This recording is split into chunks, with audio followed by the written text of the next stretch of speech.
수요일 토크킹 시간입니다. 장윤선 정치전문기자, 국민의힘의 김재섭 서울도봉갑 당협위원장 나오셨습니다. 안녕하십니까? 네, 안녕하십니까? 안녕하세요. 도봉구 아나운스타 토나스 김재섭입니다. 네. 자, 오늘 변희재 대표는 좀 일정상 같이 못하게 됐습니다. 두 분 오늘 좀 분발해 주시고요. 네. 자, 김남국 의원 얘기부터 먼저 해보겠습니다. 지금 검찰이 네. 압수수색을 또 한다고 하거든요. 추가 압수수색. 네. 지금 상황 어떻게 되고 있는 겁니까? 그러니까 뭐 일단 뭐 여러 갈래로 봐야 될 것 같은데요. 김남국 의원 관련된 이 가상자산 관련된 모든 의혹과 관련해서는 검찰이 집중적으로 수사를 하지 않을 수 없는 상황이고 하고 있고요. 네. 압수수색은 계속될 것 같고요. 그렇기 때문에 범죄 혐의 입증에 주력할 걸로 보입니다. 그래서 사실은 그와 별도로 당 내부도 굉장히 혼란스러운 상황이고 네. 그러니까 지금 벌써 그래도 한 10일 정도 되는 시간이 흐르고 있는데 네. 관련해서 최근에는 김남국 의원 당에도 자료 협조를 좀 제대로 안 하고 있어서 이제 조사 발표도 해야 되는데 여러 가지 악재가 겹치고 있는 상황인 것 같습니다. 당 내부에서도 더 이상 이러면 좀 옹호해주기 어려운 거 아니냐 이런 분위기도 있고요. 그리고 적극적으로 이 문제를 제기해야 된다는 분들도 계시고 많이 혼란스러운 것 같습니다. 지금 상황상 김남국 의원의 해명이 오히려 논란을 더 키웠다 이런 얘기도 있어요. 딴 방송 같은데. 네, 말이 안 맞잖아요. 그게 해명이 딱딱 떨어져가지고 모든 사람들이 이에 대해서 명쾌하게 이해하고 뒤에 추가 보도를 통해서 그 내용이 반박되지 않으면 네. 그 해명이 의미가 있겠습니다마는 본인이 하는 해명 내용과 추후에 나오는 언론 보도의 내용들이 다르고 네. 그리고 국민들이 지적하는 바 예를 들면 상임위장에서 코인을 했다는 것이 문제인데 뭐 코인을 몇천 원밖에 안 했다. 그 국민들이 묻는 질문에 그리고 여당이 짚고 있는 질문에 대해서 대답을 우회하거나 본질을 호도하고 있잖아요. 당연히 네. 논란을 일으킬 수밖에 없는 거죠. 저는 그 본인께서 정말로 그 해명을 하실 게 아니라 하다못해 검찰이 요구하는 자료도 아닙니다. 압수수색할 자료도 아니고 민주당 내부에 있는 진상조사 TF에서 요구하는 자료만이라도 제대로 제출했으면 이 정도로 혼란이 있지는 않았을 텐데 자료는 제출하지 않으면서 특정 방송에 나가서 본인 변명만 하고 계시니까 그 해명이 아니라 변명인 거죠. 그러니까 사실 그 이제 두 가지가 쟁점인 것 네. 같아요. 그러니까 태도와 관련해서, 그러니까 그 수미일관하게 해명이 일관성이 없다. 이제 이런 비판이 있는 거고요. 그리고 두 번째 당 입장에서는 당이 조사하고 있는데 선제적 탈당을 해버린 거지 않습니까? 탈당도 먼저 하고 네, 탈당을 먼저 했는데 대개의 경우에는 이거 당인의 자세가 아니다. 조사가 끝나고 징계 절차가 마무리된 다음에 뭐 탈당을 하든 출당을 하든 의원직 사퇴를 하든 등등의 이제 수가 있는데 그게 아니라 선제적으로 이렇게 하는 게 말이 되냐라는 게 있고 그다음에 지금 보면 본인이 약속했던 것들이 있잖아요. 이를테면은 뭐 전략 매각 요구를 이제 당에서 했는데 그것도 지금 어렵다는 입장도 나오고 있고 특히 이제 자료 제출과 관련해서 그 조사위 내부를 취재를 해보면 지금 사실 한 거는 6개월도 안 되는 업비트 관련된 자료만 같이 앉아서 1시간 정도 본 거라는 거예요. 그러니까 네. 엑셀 파일로 받으려고 했더니 그게 10,000페이지가 넘어가지고 그렇게 그거 많아요? 자체가 좀 불가능한 상황이기도 해서 네. 그래서 아예 업비트 쪽에 얘기를 해라. 그래서 그 내용만 소팅을 해달라고 해서 본인 동의서만 제출을 하면은 업비트 쪽에서 해주니까 그런 내용을 좀 해달라고 했는데 이제 그것도 아직 제출을 안 하고 있죠. 거기다가 뭐 빗썸 있죠, 클립 있죠, 뭐 이런 등등에 대해서 아직 자료 제출이 제대로 안 되고 있기 때문에 민주당에서는 사실 그게 좀 고민인 것 같아요. 조사를 계속한다 윤리심판원 규정에 따라서. 네. 그런데 조사를 하려면은 자료가 와야 되잖아요. 근데 자료가 안 오니까 조사가 실제로 어려운 상황이고 시간은 시간대로 계속 흘러가고 그리고 국민의힘에서는 또 진상조사 단도 만들었지 TF팀 않습니까? 발족을 TF팀 했습니다. 발족도 하고 예. 어제 1차 회의도 하고 그러니까 계속 밀려가는 이런 상황이 되는 거예요. 그래서 오늘 국회 윤리위 열어서 어떻게 결정을 할지 모르겠습니다만 민주당 내부에서는 이 문제가 점점 그 폭풍액으로 폭풍이다. 예. 가고 있는 것 같습니다. 자, 그러면 김남국 의원의 지금 의원직 사퇴해라 이런 요구가 많은 것 같아요. 그런 부분 어떻게 보십니까?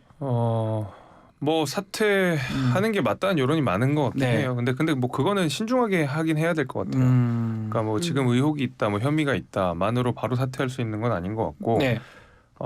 그 사퇴를 할 수 있을 정도의 중대한 사안인지 여부는 김남국 의원이 제출하는 자료에 따라서 좀 달라질 것 같고요. 자료에 따라서 뭐 본인이 말씀하신 대로 뭐 얼마 안 했다, 그리고 조금이다, 그리고 내부 정보를 이용하지 않았다라는 것이 소명이 되면 의원직 사퇴까지는 좀 무리라고 생각될 수 있지만 이런 식으로 버티고 계속 논란을 키우고 거짓을 낳고 특히 김남국 의원이 코인 거래를 했다고 하는 뭐 이태원 참사 당시의 국정조사, 뭐 청문회 여기에서 뭐 심각한 매수 매도가 이루어졌다 그러면 그건 이제 사퇴감이 되겠지만 아직 자료를 제출하지 않은 까닭에 유보적으로 사퇴를 해야 된다는 생각입니다. 저는 일단 좀 유보적으로. 윤리적으로 큰 부분은 만약에 그 상임이나 이 과정에서 큰 매수가 있었다면 문제가 되는 거고 또 아니, 더 나아가서 범죄가 됐을 때도 문제가 되는 거다. 예.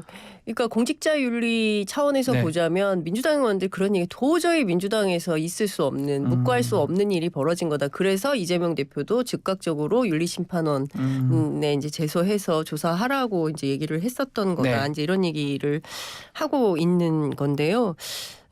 국회의원을 그만두냐 마냐 이거하고 별도로 이게 범죄적 사실이 있냐 없냐. 그러니까 본인은 계속 주장하는 게 이게 정치 탄압이고 그리고 이 탄압을 이기고 본인은 다시 잠시 민주당을 떠났다가 다시 돌아오겠다라는 입장을 네. 밝히고 있고 부당한 정치 공세에 맞서서 적극적으로 싸우겠다라는 입장이에요. 그런데 제가 어제 확인을 했더니 당에서 연락을 해도 연락이 좀 잘 안 된다 그래요.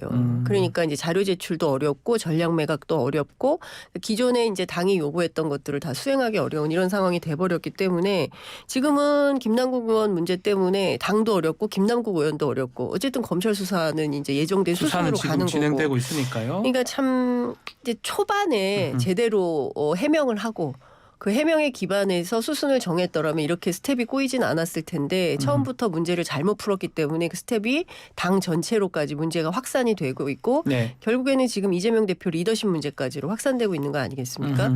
저는 그게 참 정치적으로 올바르지 못했다 이런 생각이 좀 듭니다. 근데 저는 이제 김남국 의원의 네. 태도를 보면 그 타조가 위기 상황에 땅에 머리 박잖아요. 자기 안 보이는 줄 알고.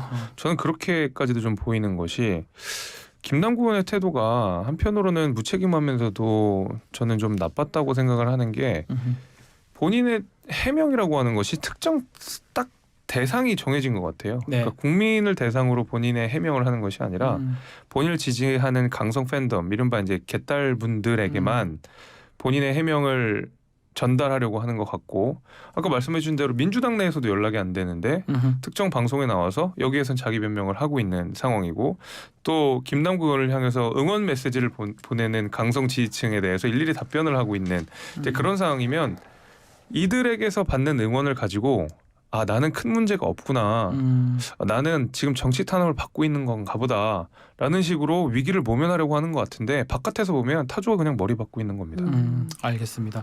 자 지금 전수조사 얘기도 나오고 있거든요. 국민의힘도 진상조사 TF팀 발족을 했고요.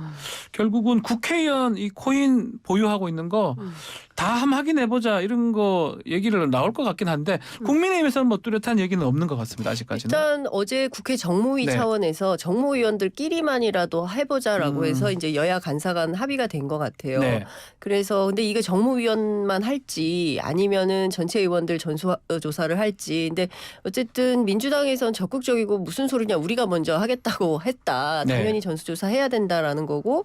근데 이제 여당의 입장은 김남국 코인이 문제니까 김남국 문제 먼저 해결하고 그 다음 수순으로 뭐 전수조사를 하든지 뭐 이렇게 가야 된다라는 것 같아요. 왜냐하면 그렇게 되면 김남국 문제가 묻힌다. 네. 정치적으로 뭐 이렇게 보는 것 같습니다.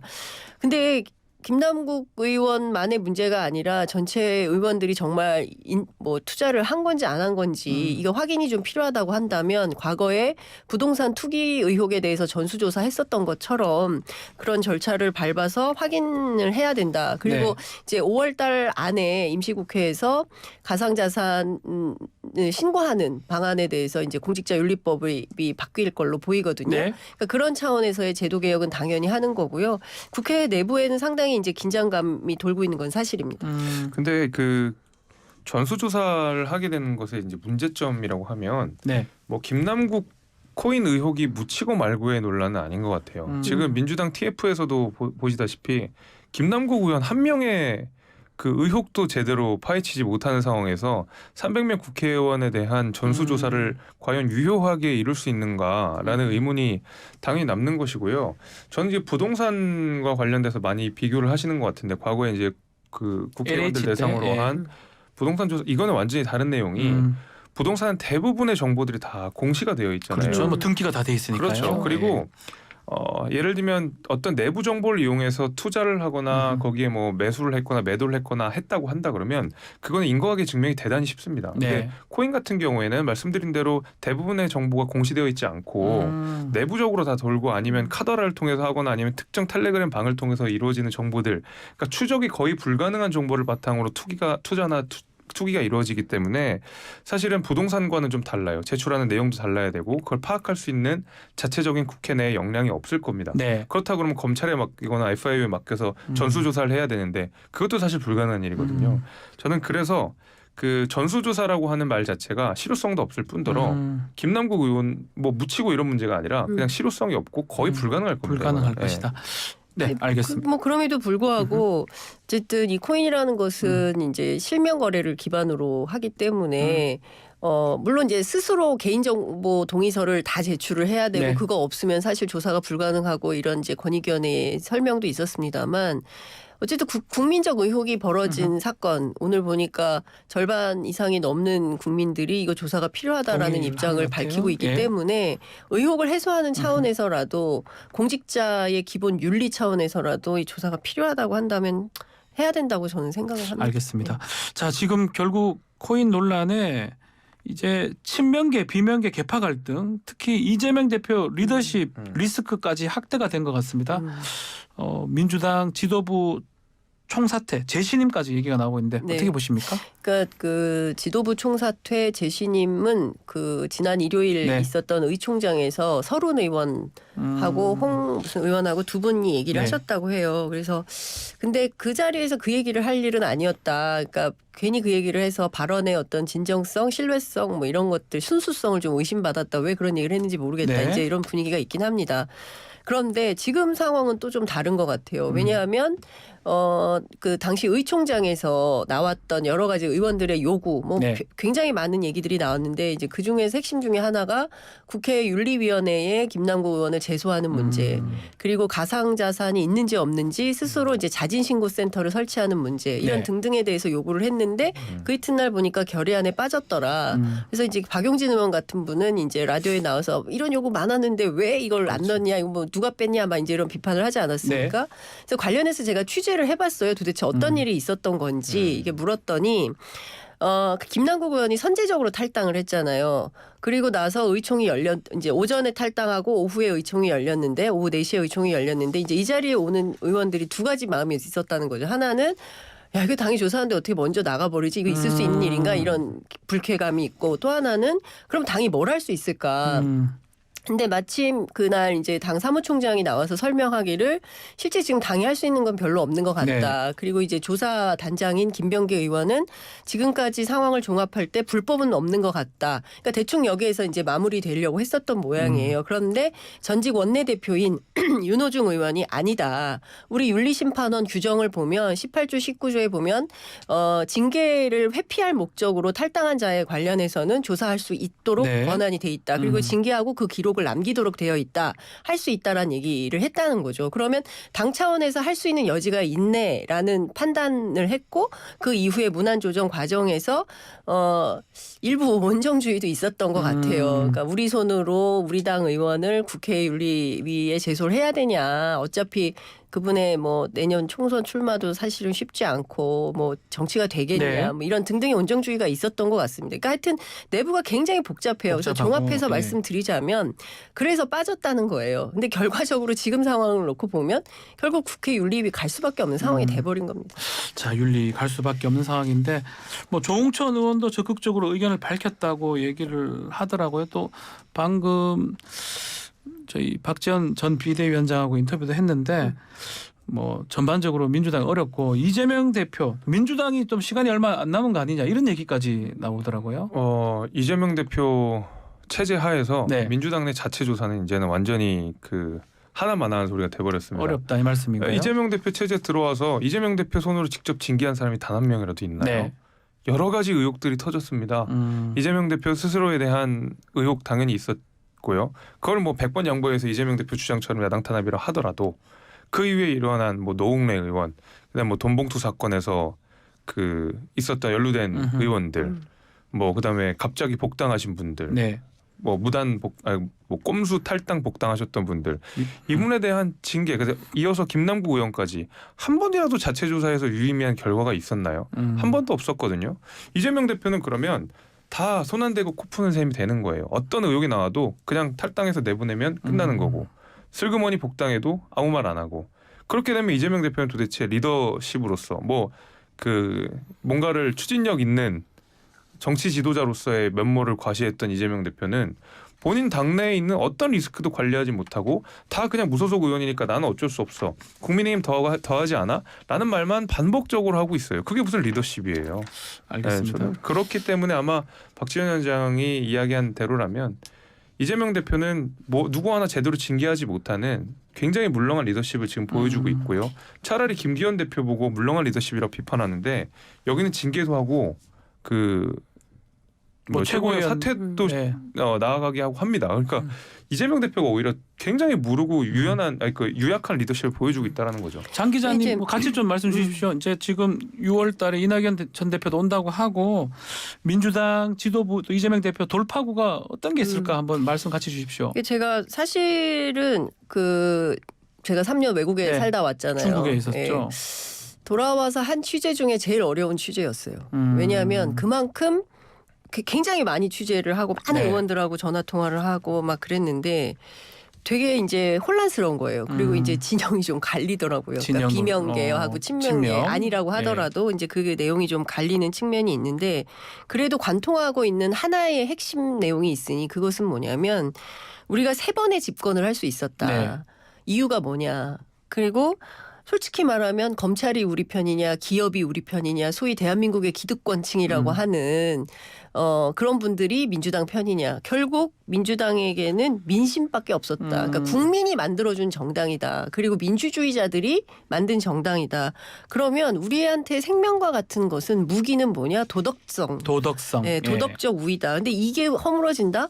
그럼 우리 정치하면 안 된다. 망해야 된다. 막 이런 얘기를 하시는 분들도 계세요. 네. 그러니까 이제 중요한 포인트는 뭐냐면 뭐 이낙연 전 대표가 돌아오고 뭐 이재명 대표가 뭘 하고 이게 중요한 게 아니라 민주당이라는 집단. 네. 집단이 무슨 정치를 할 거냐, 뭘 기반으로. 그러니까 이것에 대한 진지한 성찰, 반성, 어디로부터 다시 시작할 건지에 대한 고민을 좀 해야 되는 거 아니냐. 그러니까 자꾸 뭐 계파별로 뭐 사람별로 이렇게 볼 문제는 아니다라는 얘기를 하고 있습니다. 그리고 당과 관련해서도 당이 아무 때나 들어오고 싶으면 들어오고 나가고 싶으면 나가고 마음대로 내가 뭐 잠깐 나갔다가 다시 들어올게 이럴 수 있는 복당 얘기죠. 네, 네. 하면 안 된다. 특히 지금 검찰 정권 시대에 김남국 의원 이후에 돈봉투 사건 이후에 또 무슨 일이 터질지 민주당은 알 수가 없다. 그러니까 누가 누구에게서 무슨 일이 벌어져도 아무것도 이상하지 않은 이런 상황이 돼버렸고, 그렇다면 그때마다 일단 탈당할게요. 그다음에 문제 해결되면 다시 돌아올게요. 이게 로직이 돼서는 곤란하다. 뭐 이런 얘기를 하고 있습니다. 예. 근데 어찌됐든 내부 취재를 해보면 이낙연 대표와 관련해서는 그분이 들어와서 뭐 다음 대선에 도전하고 뭐 이런 방식으로 기대하기는 좀 어려울 것 같다. 다만 당이 네. 좀 제대로 갈 수 있는 어떤 원로 뭐 이런 정도의 기능은 할 수 있지 않겠냐. 뭐 국민들로부터 추앙받는 지도자로 다시 선다 이런 생각은 없다라고 얘기를 하고 있습니다. 알겠습니다. 자, 다음은 어제 행사된 윤석열 대통령의 간호법에 대한 거부권 행사 부분입니다. 자, 2호 거부권 행사라고 봐야 될 것 같은데 어떻게 보십니까? 우리 김지수 위원장님부터 말씀 좀 부탁드립니다. 좀 안타깝습니다. 이거. 네. 그 안타까운 이유는 거부권을 행사하기 이전에 국회 내에서도 얼마든지 합의할 수 있는 부분이 있었을 것 같거든요. 국회에서 합의를 했어야 되는데 예. 그 지금 거부된 간호법을 보게 되면 네. 사실은 뭐 굉장히 막 천하가 다 뒤바뀌는 정도의 대단한 뭐 그 변화가 있을 만한 법률은 아닌 것 같거든요. 그러니까 특히 이제 간호사의 대한 뭐 우월적 지위를 부여한다는 점에서 네. 실제로 의료 체계를 혼란시킬 염려는 있었지만은 근데 문제되는 조항 자체가 뭐 그렇게 많지는 않더라고요. 특히 네. 최근에 우리가 쟁점 법안으로 다뤘던 뭐 노란봉투법이라든지 아니면 공영방송 지배구조라든지 방송법, 이 정도로 예. 이 정도로 크게 막 그 여야가 완전히 뭐 몇 시간을 놓고 씨름해야 되는 그 정도의 이슈는 아니었던 것 같아요. 아니었는데 예. 충분히 얼마든지 조율 가능한 부분이었는데 그것을 의회에서 자체적으로 승화하지 못하고 대통령이 거부권을 행사하게 하는 데까지 나아간 점 여기는 여야 공히 저는 책임이 좀 있다고 생각합니다. 지금 뭐 또 거야의 행포 아니냐라고 국민의힘이나 정부에서 얘기를 하고 또 민주당 입장에서는 대통령 좀 공약, 약속 이행해라 불이행하는 거 아니냐 이렇게 주장을 하고 있습니다. 어떻게 보십니까? 그러니까 일단 뭐 팩트 체킹을 해보면 네. 공약집에 포함된 것은 아니에요. 아니고 공약은 그럼 공약 아닌 건가요? 그러니까요. 그건 네. 아니라는 거죠. 네. 그러니까 무슨 얘기냐면 후보 시절에 간호사협회 방문해가지고 간호협회 수건이 잘 이루어질 수 있도록 3당에서 법안 발의를 해서 또 특히 정부가 여러 가지 조정을 좀 해서 대안을 마련할 수 있도록 노력하겠다. 그리고 저를 믿어달라고 얘기를 했어요. 내가 한다. 예. 믿어달라. 이런 얘기를 했고요.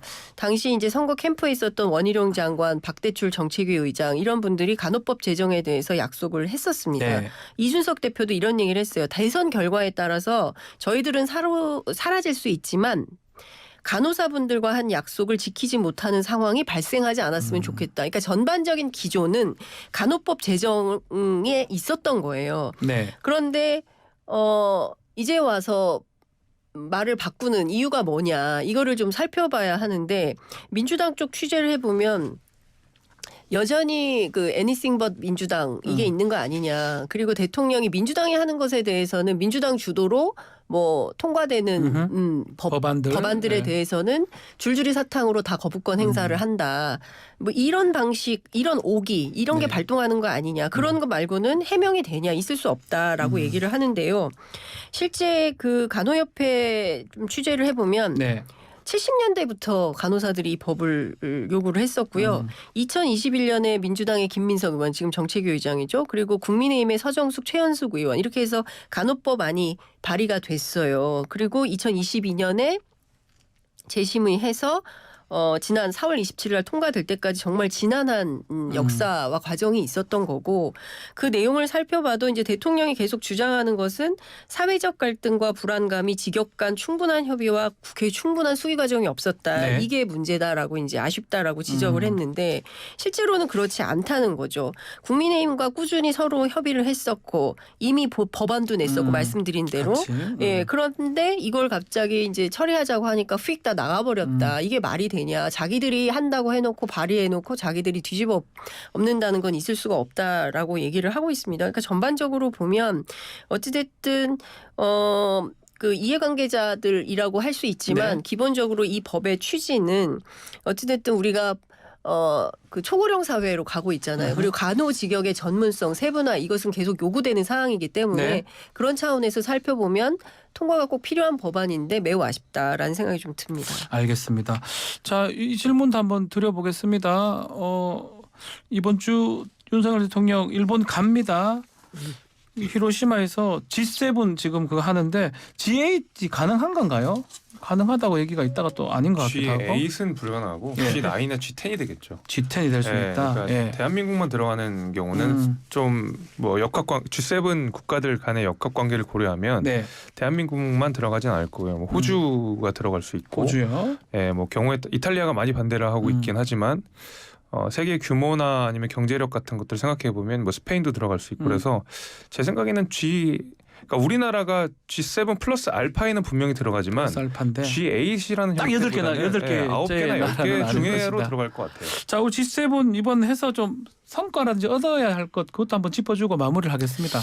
근데 사실 그래서 일부 언론이 일본과 미국이 먹튀했다 이렇게 표현을 쓰기도 하는데 어제 미국 국무부 부대변인이 이번 정상회의에서 회원국 변화와 관련해 논의할 계획은 없는데요. 뭐 이렇게 얘기를 하고 일본도 이제 비슷한 입장을 밝히고 있는데요.